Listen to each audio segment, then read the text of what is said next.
Hello learners, this is Habiba with Pedagogy of Social Sciences. Social sciences as an integrating area of study context and concerns with the subtopic contributions of some eminent social scientists. In the previous video, we have learnt about Christopher Columbus and Max Weber. Today, we are going to learn about Karl Marx. Introduction.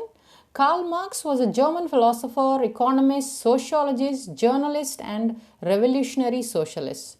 Born in Prussia, he later became stateless and spent much of his life in London.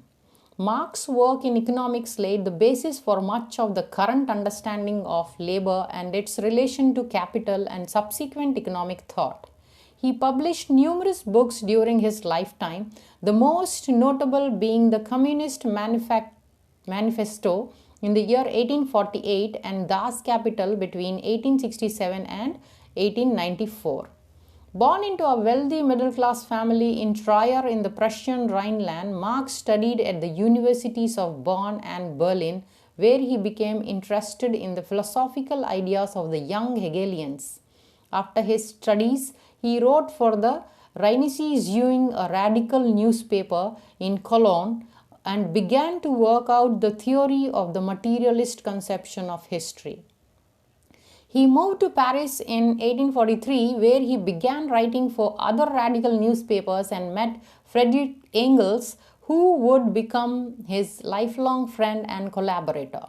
In 1849, he was exiled and moved to London together with his wife and children, where he continued writing and formulating his theories about social and economic activity. He also campaigned for socialism and became a significant figure in the International Working Men's Association. Marx's theories about society, economics, and politics, the collective understanding of which is known as Marxism, hold that human societies progress through class struggle, a conflict between an ownership class that controls production and a dispossessed laboring class that provides the labor for production. States Marx believed were run on behalf of the ruling class and in their interest while representing it as the common interest of all. And he predicted that, like previous socio-economic systems, capitalism produced internal tensions which would lead to its self-destruction and replacement by a new system, socialism. He argued that class antagonism under capitalism between the bourgeoisie and proletariat would eventuate in the working class, conquest of political power, and eventually establish a classless society, communism, a society governed by a free association of producers. Marx actively fought for its implementation, arguing that the working class should carry out organized revolutionary action to topple capitalism and bring about socio-economic change. Both lauded and criticized, Marx has been described as one of the most influential figures in human history. Many intellectuals, labor unions, and political parties worldwide have been influenced by Marx's ideas, with many variations on his groundwork. Marx is typically cited with Emile Durkheim and Max Weber as one of the three principal architects of modern social science. Now, what is Marxism? Marxism is a social, political, and economic philosophy named after Karl Marx.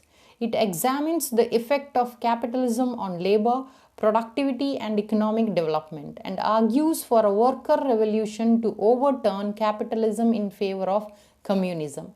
Marxism posits that the struggle between social classes, specifically between the bourgeoisie or capitalists and the proletariat or workers, defines economic relations in a capitalist economy and will inevitably lead to revolutionary communism.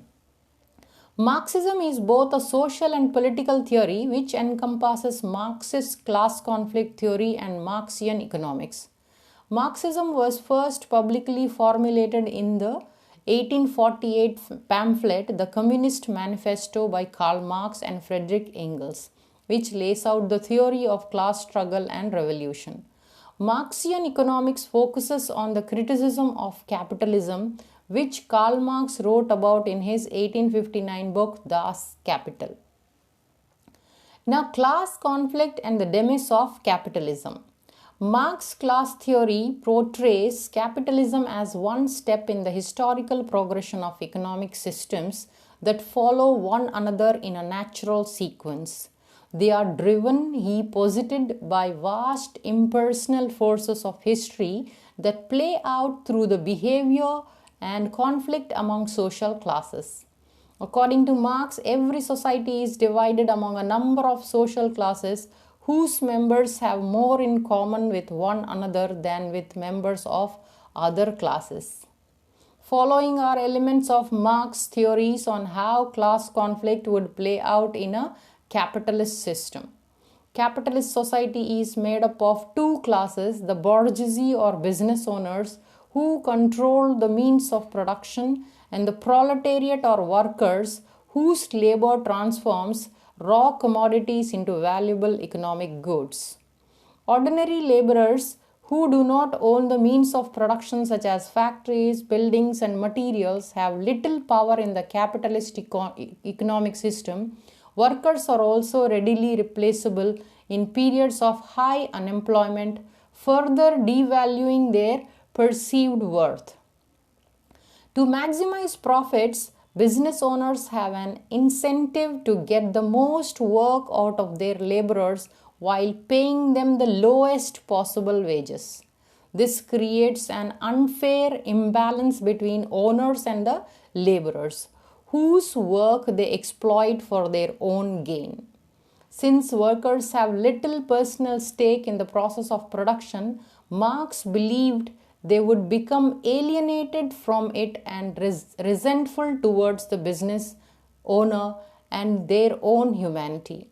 The bourgeoisie also employ social institutions including government, media, academia, organized religion, and banking and financial systems as tools and weapons against the proletariat with the goal of maintaining their position of power and privilege.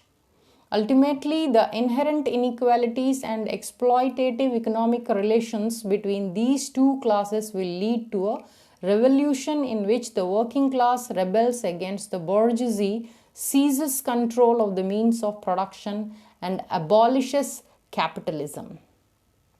Now, communism versus socialism versus capitalism. Marx and Engels' ideas laid the groundwork for the theory and practice of communism. Communism advocates for a classless system in which all property and wealth are communally rather than privately owned.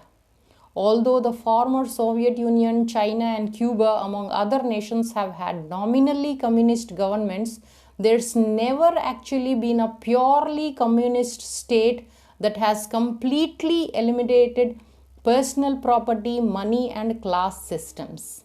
Now let's conclude this topic with a few points. Marxism is a social, political and economic theory originated by Karl Marx, which focuses on the struggle between capitalists and the working class. Marx wrote that the power relationships between capitalists and workers were inherently exploitative and would inevitably create class conflict. He believed that this conflict would ultimately lead to a revolution in which the working class would overthrow the capitalist class and seize control of the economy. We come to the end of this topic. Thanks for your attention and time. Happy learning. Until we meet in the next video, please do like, share, subscribe and comment below.